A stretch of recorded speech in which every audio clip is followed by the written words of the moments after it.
мен Атамбаевдин убагында келген, мен алардын балдарына иштейм деп мен убада берген эмесмин.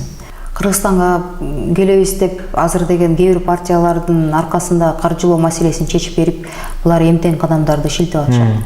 Үй бүлөсүнөн бирөө эле болот, ошол бирөөсү мен болом. Депутаттарга кайрылганда депутаттардын телефондорун албайт, анан деген секретаршалар менен сүйлөшүп каласың. Эмне үчүн СДПКдан кеттиңиз жана эмне үчүн Атамекенге кирдиңиз? Трибунадан элим жерим деп баарыбыз кыйкырып жаткалабыз, а бирок микрофон анан камера өчүрүлгөндөн кийин кабинеттерде маселе башкача чечилет да. Атам менен коштошпой калганын абдан өкүнөм. Бизде пансионат. Пансионат эмес. 100%. Ошол пансионат тапсаңар, өзүңүзгө каттап берейин.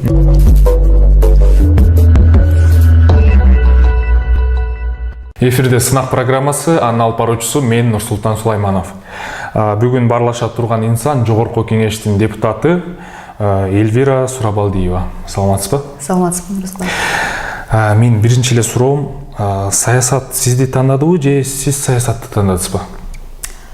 Саясат мени тандады окшойт. Анткени биринчи болуп мен барып эшик такылаган жокмун. Мага чалып, мени чакырып, мени бизге кошулбайсызбы деген сунуш болду да. Атамекенге? 5 жыл саясатка, негизи эле саясатка. 5 жыл мурда анда деген мен СДПК партиясы менен келгем. 5 жыл мурда ошондой сунуш келип, мен ошентип чоң саясатка кадам шилтеп барып калдым. Эльвира Сурабалдиева деген ким? Эльвира Сурабалдиева деген мен апам тамашалагандай идеалист болуш керек. Азыркыга чейин, мына мен быйыл буйрса 41-ге чыгам, азыркыга чейин мен мындай чоң идеалдуу нерселерге ишенем да. Ак жана кара деп бөлүнүп кеткен нерселерге ишенем. То есть анан бул турмушта деген баардыгы үчүн жоопкерчилик бир гана адамда, бул сенде деп мен ишенем да. Үй бүлөлүк зомбулукка каршы тууралуу мыйзамга өзгөртүү киргизүүнү сунуштадыңыз эле, жыйынтыгы эмне болду? Ал мыйзам боюнча азыркыга чейин иштелип жатышат. Кээ бир биздин коллегаларыбыз бул деген жеке мындай үй бүлөлүк институтка кол салып атат, үй бүлөнү бекемдебей тескери мындай ыдырап кеткенге мындай жардам берет дегенде мындай бир кызыкта бир пикирлер болуп калды. Ошол жактан бизде келишпестик болуп, ошол жактан мындай токтоп калды да мыйзамчы. Бирок мен ойлойм, күзүндө болбосо дагы эмки созуста баары бир кирет деп. Партиялаш катары Өмүрбек Текебаев кайра саясатка келбеши мүмкүн деген кепилдикти бере аласызбы? Мен Атамекен партиясына, Атамекендин мына шайлоого аттанып барам деген мындай ой пикирге расмий түрдө жарыяланганы бир жума эле болуп калды. Ошондуктан деген бирок ал киши менен сүйлөшүп, эми байке ой пикириңиз кандай? Анткени деген мен эскилер деп анан кайра эле башына сиз туруп калсаңыз кандай болуп калат? Мен да мындай кызыктуу болуп калам го деп сүйлөшсөм, ал өзү айтты. Жок, бул жолу шайлоого деген мына аттанып атат жаштар барсын. Эми мен деген мындай эми акыл үйрөтпөйм, мындай өзүмдүн ой пикиримди эгер совет сурап келсеңер, кеңеш сурасаңар, мисалы кайрылам десеңер, мен сөзсүз түрдө жардам берем деп. Бирок деген мен ойлойм, бул ситуациядан ал киши үчүн деле мындай оор болду да. Анткени съездде эски партиялачылар келип кадимкидей кайгырышты. Ушунча жүрүп, ушунча неметип, анан жөн эле мынтип бурулуп кетип каласыңызбы деп ошентип мен өзүм уккан нерселер болду да. Алар деле түшүнөм, анан бир четинен жаңылар келип бул партияны талашып алдыбы дегенде ошондой нерселер болду. Мындай коомду айланып атат да, эски партияда жүргөн эски мүчөлөр үчүн мындай оор болду да. Бирок буну деген мен мындай 100% биз келип партияны эми биз Атамекен деген мына тиги Жанар же тиги Момбеков же Нурбаев же там Элдар Абакиров же Сурабалдиев деп айта албайм, жеке бир адамды. Бирок мен ойлойм, именно мындай жаңымын, көбүнчөсү жаштар, анан ой пикири мындай ачык мүнөз адамдар келди деп коллективно ушул Атамекен мындай ушундай адамдарга өткөрүлдү деп айта алам да. Лидер болуп кимди Жанар Акаевди шайлап алдык. Жакында эле Тилек Токтогазиев жөнүндө сөз чыкты. Анын айтымында журналисттерге карата бир нерсе кылып коебуз дегени кандай? Ушул жөнүндө комментарий берип кете аласызбы?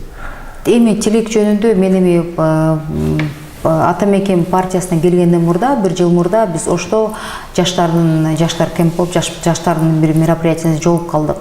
ошондо мен таң калганым, ал мен отуруп сүйлөшүп атып, мындай ушунчалык мындай ички дүйнөсүнөн ой жүгүртүүсү, анан суроолорду ачык бергени, анан сурады да ошондо. Элдир же монда иштеп жүрөсүз, сизге кыйынбы? Кыйын дедим. Мүнөзүм да меники оңой эмес. Парламентке мындай жоош адамдар, же мүнөзү кичине мындай эми кыргызда жүдөгөн деп коет го, андай адамдар барса чөгүп кетет. Анан ушул уже бир фракцияда, бир партияда болуп калгандан кийин жанакы Тилектин айткан сөзүн мен көрүп чыктым да. Анан өзүнө да чалып өзү менен да сүйлөштүм. Тилек, эми саясатка аттангандан кийин мен мисалы 5 жылдык тажрыйбам бар да, мен түшүнөм да. Саясатка баргандан кийин сен эми мындай аквариумда жашап каласың. Турганыңан баштап, мисалы мен жакын туугандарым күлөт да, кафеге киргенде эле сиз жанакы ГКМБде иштегенде эле чигист болуп эле эки жагыңызды карап каласыз деп. Эмнеге деп аңдып атасыз бирөөнү. Жок, бул уже биздин профессия болуп калды да. Кийинген баштап, сөйлөгөн сөзүңө чейин, жакын чөрөңдө, мындай тар чөрөңдө дагы, кеңири эл арасында дагы өзүңдүн ар бир сөзүңө жооп бере турган убакытта жүрүп каласың да. Анан ошо мен Тилекеде экөөбүз сүйлөшүп атканда ага деле айттым. Эми бул бир ката болду, бирок сен сразу эле дароо эле чоң катага учурадың. Мен билем, ички дүйнөң мындай ой пикириңди ачууланып, эми биз бир командабыз деп жигитке болушканыңды анда эле түшүнүп атам. Бирок сен уже саясатчысың. Жаш мындай мундакы волонтер же активист эмессиң, сен уже саясатчы. Саясатчы болгондон кийин эл башкача карайт. Саясатка келгенге чейин ар бир сөзүңдө мындай көп маани берилбейт экен. Бирок саясаттын босогосун аттагандан кийин эл менден жакшы болсун, менден акылдуу болсун, менден кечиримдүү болсун, менден көтөрүмдүү болсун, анан менден таза болсун деп күтөт экен да. Ошол ишенимди акташ үчүн тилиңди да кармап, эмоцияңды да кармап, жүрөгүңдү да мындай кармап, мындай өзүңдү бекем жүрүш керек экенсиң деп Тилек менен сүйлөшүп калганда ал да түшүнүп атат. Ооба, эмоция алдырып жибердим, бирок ал жерден эми туура эмес болуп атпайбы деп. Мен ойлойм, ар бир саясатчы 30 жылда парламентте эмес, жалпы Кыргызстан саясатына жүргөн ар бир саясатчыны алсак, ар бирөөнүн аркасында бир кемчиликтер, бир эмес, бир топ кемчиликтер болду. Ал жакта деген журналисттик иликтөөдөн улам сөз болуп чыккан. Ал жакта Корей улутундагы кандидат азыркы убакта Атамекенде. Ошондон улам сөз болуп кеттир да. Бул канчалык чындык, канчалык мекеним Кыргызстанда Корей улутундагы ушу фамилиясын билбейт экенмин. Ким Ин Сен. Ушул жөнүндө комментарий берип кетиңизчи. Эми мен бир жума эле болду эмеге Атамекендин эмесине ошол тизмеге кошулуп өзүм жолугуп, ошондо биз кандидаттар менен жолугуп сүйлөшүп калдык да. Ал жигит менен экөөбүз, мен улуттук университетти аяктап жатканда, мен эл аралык факультетинде окуп, ал жигит болсо таможня дело деген факультетте окуп жаткан да. Экөөбүз талдап атып, менин ошол убакыттагы мен тааныган менин курсташтарым менен бул ошол Ким Ин Сендин тегерегиндеги досторубуз бир чыкты да. Анан ал досторума чалып сураштырдым. Бул кандай эмне деп, анан өзүнөн деле сураштырдым. Жанакы кайманаты бар бир ошо киши менен сени ошентип аралаштырып атат, канчалык эмнеси чын, эмнеси кандай. Бирок таможняда деле билбейм канча миң киши иштейт, эми ар бир чыккан ошакта иштеген адамды ошентип аралаштыра берсек, бул деле өзү жалканып калыптыр да. Эми эле мен карьерный башынан бери, университетти аяктагандан бери ошол системада иштеп келатам. Мен сырттан келген жокмун, же мен башка укук коргоо органдардан келген жокмун. Мен ошо таможенный делого тапшырып, мен ошакта аяктап, ошонун башынан келип туруп, анан эми сөздүн ачыгы мен Кулматовдун кол алдында иштеп, ал киши менен мамилем жакшы болчу деди. Бул өзүнүн сөзүнөн да. Бияк тарабы эмне болуп калды десем, тескерисинче дейт, сен тигинин командасы деп мага мындай ошол басым башталып, кысымдар болуп, бир позициядан бир позицияга мен жылып кеткеним ошол себеп болду деп. Ошол тигил адамдын. Демек, Матар Аимовдор менен Мекеним Кыргызстан партиясы менен эч кандай байланышы жок. Эми бул кишинин биз депутаттар болуп, жаш эми бизде тизмеде башында бир топ адамдар жүрөбүз, ошолор менен отуруп сүйлөшкөн сөзүбүздө ушул адамдын өзүнөн менин уккан мындай сөзүм болду да. Ушул убакка чейин Кыргызстан үчүн бардык күчүн жумшап, элге кызмат кылган саясатчы ким деп айта аласыз? Ар бир саясатчы бүгүнкү күндө өзүн көкүрөккө чаап, мен эл үчүн иштедим деп айтат да. Бирок бул бааны деген, буга деген мындай расмий дагы, жүрөгүндө дагы, анан Ушундай адамдар барбы Кыргызстанда? Ошо фамилиясын атап кете аласызбы? Мен ойлойм бар, бирок ага деген баалар деген биздин жарандарыбыз, мен депутат катары мага азыр тем более мен саясатка аттанып баратам, мындай эме болуп калат да, кызыкчылык конфликт болуп калат да. Ошондуктан бул бааны деген мен ойлойм биздин жарандар бериш керек да. Менин оозуман эмес, жарандардын оозунан чыгыш керек. Сиз өзүңүздү агыш деген саясатчы катары эсептейсизби? 100%. Мен үчүн ак эмес адам бул деген мамлекеттин бюджетинин чөнтөгүнө кол салган. Анан деген тааныш билиш аркылуу бирөөнү жумушка орноштурган. Мисалы мен парламентке келгенде бир топ адамдар чалып жатты, бизде ишибиз сотко түшүп калды, жардам бер деп. Эми таарынган да көп болду. Мен айтып аттым, мен депутат катары биз сот процессине аралаша албайбыз. Азыр мен сизге жардам берем деп жака чалып, ал кишиге карыз болуп, ал киши эртеси күнү мына биздин кандидатурабыз парламентке келет, ошол жактан сен мага карызыма жардам бер десе, мен уже коррупционер болуп калам да. Же болбосо бирөө келет, тууган тушкандар, айылдаштар, эми жердештер негизи да, тияк бияктан тааныш билиштер болуп алып туруп, мен баламды могул кишини жумуштан алып ушунун ордуна орноштур деп абдан көп мындай болду да. Биз элибиз көнүп калыптыр да, ошол депутат болсо, бул деген именно кадр маселесин чечет депчи. Бирок таарынганы да көп болду, анткени мен бул кишилерге ачык эле айтып жаттым. Сиздин балаңызды орношкондон кийин, мына мен көп болгонча 3 жыл калды. 3 жылдан кийин мен кетем. 3 жылдан кийин ал балаңызды жаңы келген депутат жумуштан алып, это жакшы эгер жөн эле алып койсо. А эгер камалып кетсе кантесиздер? Мисалы мен билем бир эми азыр точно эмесин датасын билбейм, бир канча 2 жылдай болуп калды. Бир тааныган эжекем чалды. Эльвира менин балам деген аутсага тапшырып ошакта окуйм деп атат, бирок ОРТ балдарым жетпей калды. Ошол жактан жолдорун билбейсиң деп сурап атат да. Мен айттым, эже бизде азыр сизге чалып атат, депутат болуп калганыңызда. Мага чалып атат, мен депутат болуп атканда. Эми ал киши мени көп жылдан бери тааныйт да. Анан деген эми сен азыр чоң кишисиң, депутатсың деп мен ал эжеге айттым, эже мен сизди сыйлайм. Балаңыз окуй албаган бала. Бирок өздөрүн мындай эме да, бай кишилер эмес. Карапайым эле, ал деген биз машина сатабыз, там керек нерсесин сүйлөшүп бере аласың деп атпайбы. Анан мен ушунчалык мындай даже ачуум келген жок, боорум орду да, ушу эне ушунчалык баласы жалпы баласына жантылашканычы. Анан айттым, балаңыз азыр окугусу келбесе, ал жактан окуу кыйын. Анан контрактты билесизби канча төлөйсүз?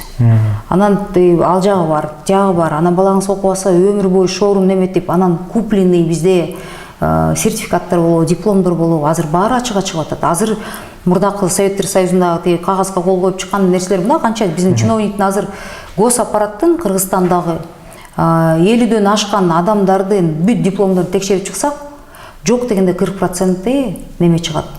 Сатып алынган да, особенно заочно окугандар да, эми көп эле ошондой болгон да, анда не знаю, не 6-чакылыштын депутаттардын жок, мамлекеттик кызматтагы акыркы 30 жылда иштеген адамдардын 40%-нын диплому купленный дипломдор болот.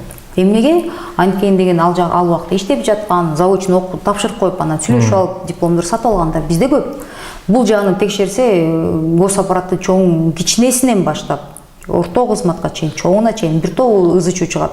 Парламенттен деле биз бир топ ушул маселени көтөрүп жаткандай угуп жаттык да, тияктан поддельный, бияктан поддельный, анан деме дипломный работаларын сатып алган, өзү жазбай. Ошол маселелер көп да. Бул биздин билим берүү деңгээлинде ушул жөнүндө мыйзам долбоору кабыл алынган атпады беле? Ошол эмне болду? Расмий түрдө мыйзам бар.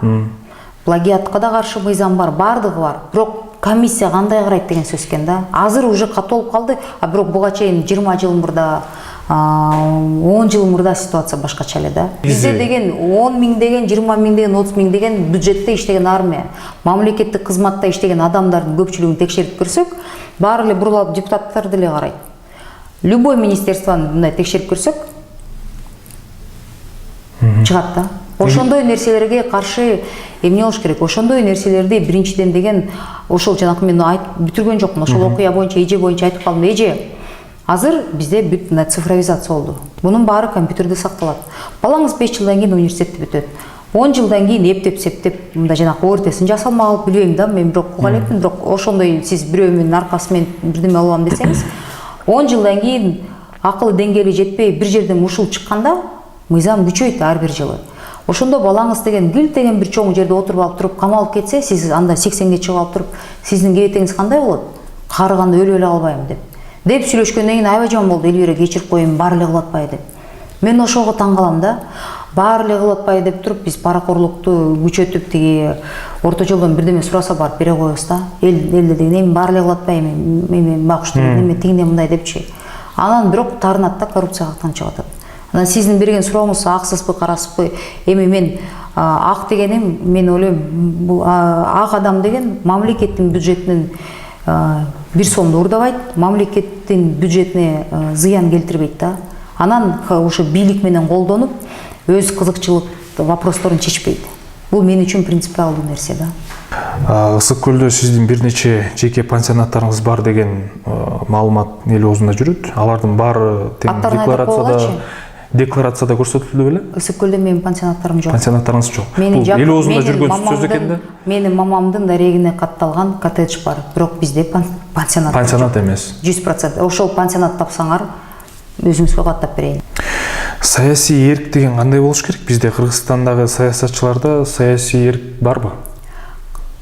Саясий эрк мен үчүн болгон көйгөйдү болгондой айтып гана калбастан эмес, ошол камерага да сүйлөгөн, өзүңдүн жүрүш турушуң. Камера өчүрүлгөндөн кийин дагы ошол бойдон калыш керек. Бизде камера сайылганда, мындай эме микрофон сайылганда эле трибунадан элим жерим деп баарыбыз кыйкырып жаткалабыз, а бирок микрофон анан камера өчүрүлгөндөн кийин кабинеттерде маселе башкача чечилет да. Ошол эки нерсе мындай бири-бирине дал келишсе, анда деген мен ойлойм, бул чыныгы саясий эрки бар саясатчы деп өзүн атап келгенге мындай укугу бар. Өзүм жөнүндө айтып кетсем, мына 120 депутаттын эми 119-у баардыгы билишет. Эгер биздин комитетке мамлекетти тоной турган, же бирөөнүн жеке кызыкчылыгын коргой турган мыйзам келгенде, ошол эле өкмөт мүчөлөрү билишет. Эгер сурап алдыйы болсо өткөрбөйт деп. Ата мекенге акча төлөдүңүзбү? Алар сураган жок. Бирок округумдагы, өзүмдүн округумдагы бул эми кээ бир партиялар окшоп бай партия деле эмес да. Эми составын көрсөңөр список тизмесинен эле билинет да. А бирок өзүмдүн округумда деген чуркап берген эл, жанакы агитаторлор деп коет, алардын жумушун, анан ошо баннерлерди, жанакы визиткаларды, эми бумажный жана рекламный продукция болуп коет. Ошонун баарын эми мен партиядан сурасам уят болуп кош керек да. Бир маселе бул, мисалы Жанарга окшогон ага биз жардам бериш керекпиз, партия жардам бериш керек штабтан мисалы. Анын тууган тушкандар бизнесте эмес, ал өзүн мындай эметип жүргөн киши. Меники болсо ситуация башкача. Мен жакындарыма деле парламентке барардан мурда айткам, өз чыгымдарымды мен өзүм көтөрөм. Анткени СДПК келгенде деле форум деген бүт 38 депутаттын расходун төлөп беребиз деп, ошондо мен анан жагы эки коллегам деген биз андан баш тартып, биз өз каржылообузду өзүбүз алабыз деп. Анткени бул дагы мындай өзүнчө бир маселе да.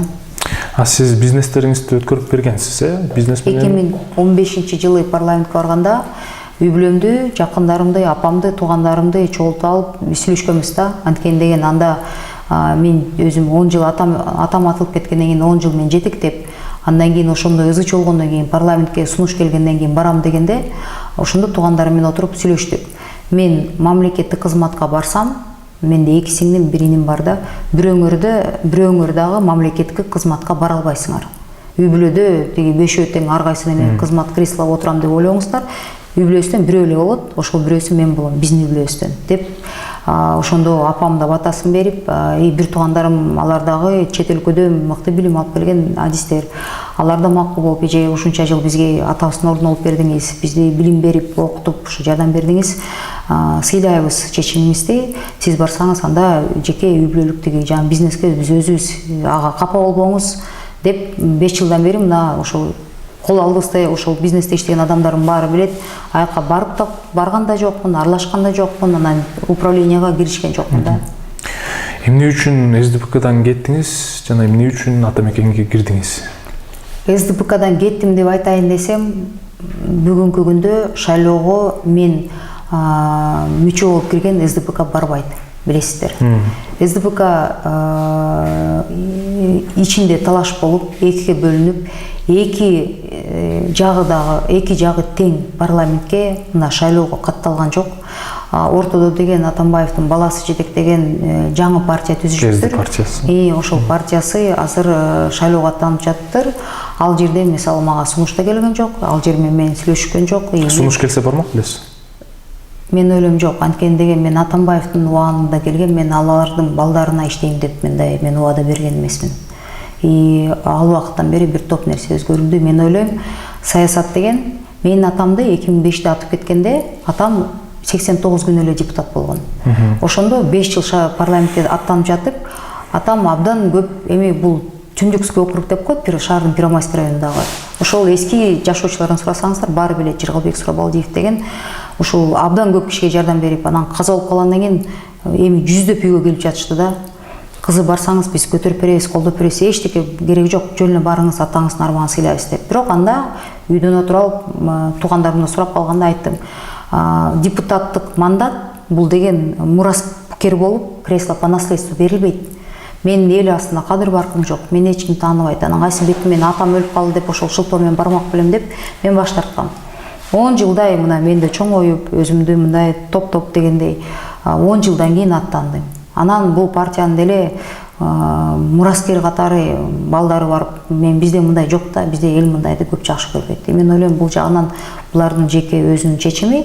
Бирок деген мындай нерселерге, мисалы мен атамды атып кетти деп, анан элдин боору ачыйт деп, боору ооруп деп, мен ошо менен колдонуп, бул эмоциональный манипуляция болуп калган кезде. Мен муну туура көрбөдүм да. Кимдин башкармалыгы, кайсыл президенттин, Сооронбай Жээнбековдунбу же Атамбаевдин башкармалыгы эффективдүү болду, кайсынысы? Бул суроону ар бир журналисттин интервьюсуна киргенде сөзсүз түрдө ушинтип качылашыктырып беришет да. Мен бул суроого кыскача эле жооп берем. 2015-жылы чоң саясатка мен Атамбаев СДПК аркылуу келгем. Азыркы күнгө чейин ачык айтам, мен ал кишиге ыраазымын. Анткени чоң саясатка кадам шилтеп, ошентип менин колума жетелеп алып келген киши Атамбаев болгон. 5 жылда мен кандай такшы алып ким болгон, бул мен өзүмдүн эмгеги. Бирок 2017-жылы баарыбызды чогултуп, Алмазбек Шаршенович, Сооронбай Шарипович биздин кандидат, биз суроо бербей ал кишинин авторитети деп сыйлап, Сооронбай Шариповичтин шайлоосунда өзүбүздүн ар бир өзүбүздүн округубузда бизди агитация кылып, жардам берип, бизди мындай туура көрүп, командный решение болуп деп бизде мындай жардам бергенбиз да, бир штабта жүрдүк. Анан 1 жылдан кийин ортодо деген мындай ажырым болуп, ызы-чуу болуп, мындай келишпестиктер болгондо, ошондо бир журналисттер бир топ сурап калышты. Ким тараптасыз, эмнесиз деп. Биз үчүн эски партиячылар бул өзүнчө бул сөз болот экен, жаңы жаштар, жаңы келген адамдар үчүн абдан кыйын ситуация болуп калды да. Анан ортодо туруп көп нюанстар бар саясатта, көп нерселер бар. Бир кишини алып келгенден кийин ал кишини мен башкарам деп мындай марионетка сыяктуу колдоном деген деле ой пикир туура эмес. Кыргызстан бул жеке менчик эмес. Мамлекеттик жогору деңгээлдеги президенттик бул жеке менчик эмес. Ошондуктан бир адамдын мен кишин койдум, мен айткандай болот деген ой пикири болгондо деле ал алып келинген киши болсо баары бир жоопкерчиликтүү анын мойнунда болуп калат да. Минустар болсо алып келген кишиден сурабайт, ошол турган кишиден суралат да. Мен ал деле ичинен көп нерсени көрүп жаттым. Ошондуктан бул ситуация мен үчүн абдан кыйын болду. Бирок мен ачык айтам, ооба, бул адамдын жардам, мен ушул партия менен келгем, бирок бул адамды өзүбүз чуркап шайлаганбыз. Анан жаштарга мындай мага ошол депутаттарга бул суроону бергенде, эгер мындай кошоматчы болсом, бир тарапты жамандап, бир тарапка жагынам деген адамдардан эмесмин. Мен калыс сөзүмдү айтыш керекмин. Ушундай ситуация болгондо болгон, ошондуктан бул мен сындап, мен мындай кыйын сынып же мен мындай жагынам деп сүйлөй албайм. Буну тарых гана чечип берет да. Эмнеси туура болду, кимиси ката кетирди. Бирок мен суроомду кайталап кетейин. Кимдин башкармалыгы эффективдүү болду? Бул деген бир калыпта жооп бербей турган суроо. Анткени деген Алмазбек Шаршеновичтин убагында дагы абдан мындай эмоционалдуу болгондо абдан көп адамдар таарынды. Ошол эле тиги Роза Исаковнаны эл аралык деңгээлдеги мындай келген коноктордун арасына барып жаман сөздөр менен айтып кууп чыккан, бул мындай бир топ бизге минус болду мисалы да. Ал жагы да бар. Жакшы дагы жагы бар. Биометрика мыйзамы парламентке Кыргызстанга келгени, мен ойлойм, бул бүт Советтер Союзунун мурдакы өлкөлөрүнүн арасында бизди мындай абдан чоң деңгээлге койду да. То есть шайлоо процесси, именно шайлоо добуш бере турган күн абдан ачык айкында. Бул көп нерселерден, мисалы ошол эле Белоруссияда болуп атпайсызбы кандай шайлоо болду. Тихановская частьтардан мындай участкаларды уттум деген жерден жок 80 канча процент деп уттук деп мындай жанакы кагаз түрүндө шайлоо добуш бере турган система эски болуп калган аз баары түшүнүп атышат да.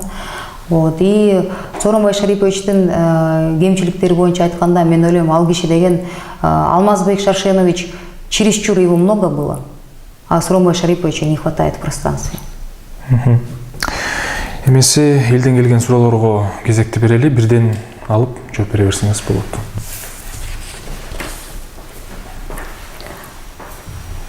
Калыс Ишенов, ийгиликке жетүүнүн сырын айтып бериңизчи. Ар бир адамдын өзүнүн ийгилик деген сөзгө мындай жообу өзүнчө болот экенде, кээ бир адамдар үчүн ийгилик бул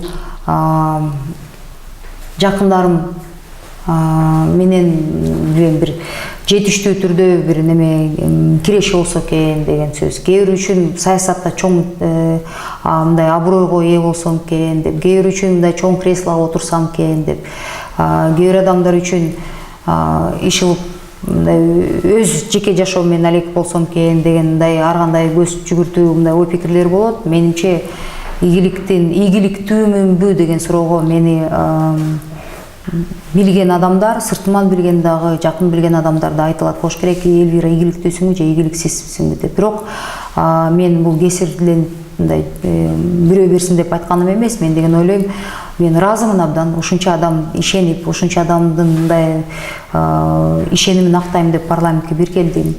Кайра шайлоого аттанып атам. Азыр болсо 5 жыл мен кандай жүргөнүмдү, ошол ийгилик деген сөздү туура түшүндүмбү, түшүнгөн жогумду, мен ойлойм келе турган шайлоодо аныкталат да.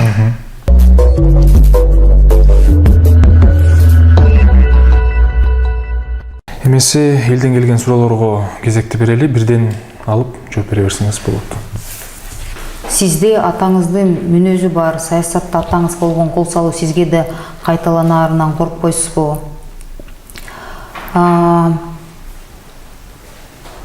Оппозициянын партиясы менен шайлоого баратам дегенде апам коркту. Мен корктумбу? Жок, мен корккон жокмун. Бул дүйнөдө эң оор жоготтуу бул сен чын дүйнөң мындай дилиң менен, чын дүйнөң менен сыйлап сүйгөн адамың жоготуу болуш керек да. Мен мындай отуруп, сөзсүз түрдө любой адам бир нерседен коркот. Ал сценарийди мисалы элестете албайм да. Бекзат Зарлыков, сизге элге жакпаган саясатчыларды тазала деген тапшырма берилсе кимден баштайт элеңиз? Мен ойлойм, мен аксакалдарыбызды чогултуп алып туруп, буйрук эмес, мен суранмакмын да. Сиздер бизге кеңешчи болуңуздар. Сиздердин басып жүргөн жолуңуздар абдан баркытуу, жаманбы, жакшыбы аны таркытып таразалайт да. Бирок сиздер кеңешчи болуңуздар, биз жаш курам команданы түзүп, ошолордун энергиясын, күчүн жумшап, мамлекетте азыр экономикалык абал абдан оор, ошол жака жумшап иштейли деп кайрылмакмын да. Мен ойлойм, акыл эстүү адамдар укмак да. Алина Кубанычбекова, Темир Сариев жөнүндө кандай ойдосуз? Ал киши акыркы убакта партиядан партия алмаштыргандыгы жөнүндө комментарий бере аласызбы? Биринчиден, Темир Сариев менин жердешим экен, билген адамдар ушундай суроо беришет деп ойлойм. Ал кишинин саясатта өзүнүн орду бар. Жана буга чейин берилген суроодой эле ар бир Кыргызстандын жаранын өзүнүн талапташтары, анан деген каршы болгон адамдар болот экен. Мен деле жакшы көргөн, анан мен деле жек көргөн адамдар болот. Эгер сен анча-мынча ачыктыкка чыкканда, элдин астына чыгып калганда сөзсүз түрдө сени сындаган адамдар болот. Ошондуктан Темир Аргынбаевичти мен ойлойм, бул саясатта бул кишинин өз орду бар. Бирок кечээ жаңылыкта чыгып калды. Мен саясатка шайлоого барбайм деген угуп калдым. Мен буга өзгөчө баа бердим, жана айтып кеттим. Эгер адам мындай ситуацияны туура түшүнүп, жаштарга жол берели, эми биз ушунча жыл саясатта жүрүп иштедик деген мындай ниетин ушундай туура коюп баш тарткандыгына мисалы мен баа бердим. Азыркы күндө, азыркы саясатчылардын ортосунда бул эрдик да. Бирок Темир Сариев партиядан партияга секирип атып, анан аягында саясаттан чыгам деген сөзү бул башкачараак болуп калды. Эми аны саясатта жүргөн мен сындабай эле койсом туура болуп калат. Мен өзүмдүн келечекте кандай болгонумду бир Кудай билет, мүмкүн бир убакыт өткөндөн кийин сиз да мага алсыроону бересиз да.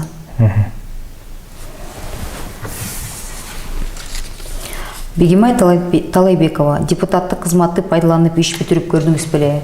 Бул жөнүндө ошол башына келгенде айттым. Мен үчүн деген аксызбы дегенде мен акмын деп жооп бергеним ошол болду. Анткени деген мына 5 жылда бир да ошол мандатты колдонуп иш жеке өз кызыкчылыгымда иштерди чечип берүүгө жумшаган жокмун. Бирок жарандардын кайрылып, мисалы аябай бир трагедия болуп же мисалы пандемияда скорый келбей жатат деген убакыт болуп жатты. Мисалы ошондо мен чалып жаттым да. Министрликке, саламаттык сактоо министрликке чалып жардам бериңиздер деп. Ушундай именно кыйналып жаткан адамдарга жардам бериш керек деп, же ушу Турцияда дарыланып жатат, анан квоталар бар экен, бирок башка бирөөлөргө берип атат деп деген учурлар болгондо, ал учурда дагы саламаттык сактоо министрлигинин жетекчисине же орун басарына чалып суранганым бар да. Эми буну колдонуу деп да айтса болот да.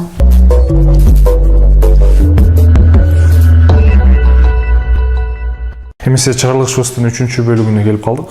Суроолорго кыскача жооп берсеңиз болот. Сиз азыр интервьюдан чыккандан кийин кайсы адам менен чын жүрөктөн жолугуп, аны менен сүйлөшүүнү кааламак элеңиз?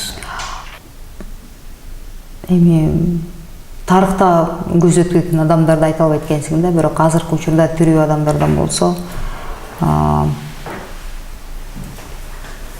я даже не знаю, мындай ойлонбоп турмун да, ким экенин. Белгилүү инсандардан айтып кетсекпи. Мен ушунчалык мындай прагматикалык адам экен, мен кыялданып отурганга убакыт жок болду экен, билбейм, кыялданбаптырмын да. Сиз жашоодо кайсыл нерсеге өкүнөсүз?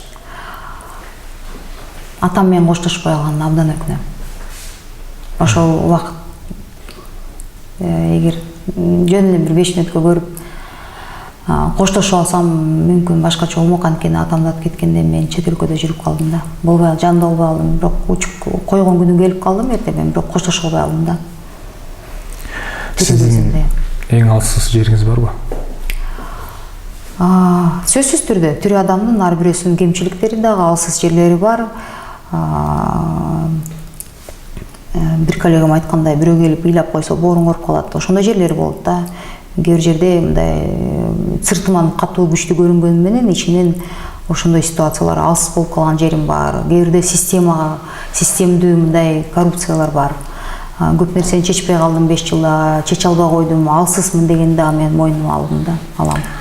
Мырзалардагы кайсы сапатты баалайсыз? Жакшы сапатты? Айткан сөзүнө тура турган эркек, мен ойлойм, аны чыныгы мырза деп атаса болот да. Путиндин саясаты сизге кандай? Жагабы? Мен ойлойм, президенттер ошо отурган ордун менчиктеп 10 жылдап, 20 жылдап отурбаш керек. Бийликтин алмашуусу болуш керек. Сиздин жашоодогу урааныңыз? Орусча бир песня бар эле го, ыр бар эле го, невозможное возможно. Эгер адамдын мындай ниетин коюп эметсе, эч нерседен коркпош керек да. Жашоодо эмнеден коркосуз? Эл астына уят болуп калам деп корком да. Бул мен үчүн абийир деген абдан эң жогорку деңгээлде да. Кудайдын алдына барганда эмне демексиз? Эми мусулманбыз да. Билип билбеген күнөөлөрүм үчүн жакындарымдын билип билбеген мындай күнөөлөрү болсо кечирим сурайт элемин да. Кийинки конок сиз кайсы саясий инсанды биздин редакцияга чакырышыбыз керек деп ойлойсуз? Жанар Акаевди чакырыңыз, азыр биздин партиябыздын лидери. Мен ойлойм, көп нерселерди мындай тактап айтып бере турган адам да. Сизге эркин микрофон берилет, кыска көрүүчүлөргө кайрылуу жасасаңыз болот.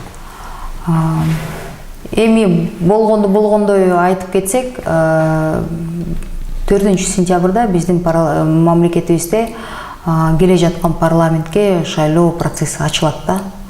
Ошол бир айдай бизде аргандай мындай неме болот да, конкуренттер бири-бирин каралайт. Мен деле каралап, мындай жала жаап, жаман сөздөр айтылат. Ортодо элибизге кайрылып кетет элем, ошону маалыматты текшерип, мындай туура түшүнүп, анан деген ошол жерден дагы 4 октябрда жарандарыбызга бул сөзсүз түрдө мындай эме деп атат да, сатып алуу добуштарды болот деп атышат. Ар кандай басымдар болот деп атышат.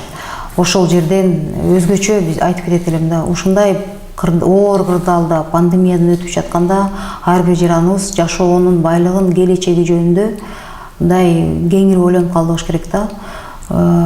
Анан болбогон добуш сатып алам деген адамдар да көп келет. Анткени кыйналып жатасыңар. Бирок ошол ситуацияны, ошол мындай каражатты карап алып туруп ойлонгула да. Ошол тиги 2000 сом болобу, билбейм, 5000 сом болобу, келечек муундун тагдырына тиеби деп кандай адамдар келип калат. Ошол эле эскилер эле кайра келип калабы. Анан эчтеке чечип, мындай чоң бийлик кызматта иштеген адамдар кооз сүйлөгөнү менен эчтеке аткаруучу бийликте отуруп алып эчтеке чечпесе кайра эле келебиз дегенде ойлонуш керек да. Бирок кабинкага барганда, шайлоо добуш бере турган күнү бир кудайдын астында, анан бир ошол кабинкада сизден башка мындай эң чоң бийлик сизде ар бир адамда болот да. Биздин 6,5 миллион Кыргызстан жаранындагы ошондо шайлоо укугу бар 2-3 миллиондой жараныбыз бар. Ошолор деген бийликчилердин колунда бир эле күн болот экен да, шайлоо күнү. Ошондо ошол бийлигиңиздерди туура колдонуп, силер да коррупционер болуп добушуңарды сатпай, сатсаңар силер да коррупционер болуп каласыңар. Анан кийин парламентте бизде эми чимбириктер деп кандай гана сөз болгон жок да. Бирок ошол чимбириктердин 5 жыл мурда каражатын, пулдарын алып, добуштарын саткан адамдар өздөрүн мен соучастник преступления деп сезбейт экен да. Бул жолу алдын ала айтып кете турган нерсе ошол. Ошондой ситуацияны жакшылап ойлонгула. Кийинки 7-чи мындай чакырылыштагы келген адамдарды тандап алган ошол Кыргызстан жарандары болосуздар. Келечек муундардын тагдырын ойлогула. Пандемиянын учурунда деген кандай ситуация болду? Эмне болгонун эске алып туруп, келечегибиз кандай болот деп ошол жака сөзсүз түрдө мындай ой жүгүртүү болуш керек. Бизде конокто Эльвира Сурабалдиева болду. Келип бергениңизге чоң рахмат. Рахмат.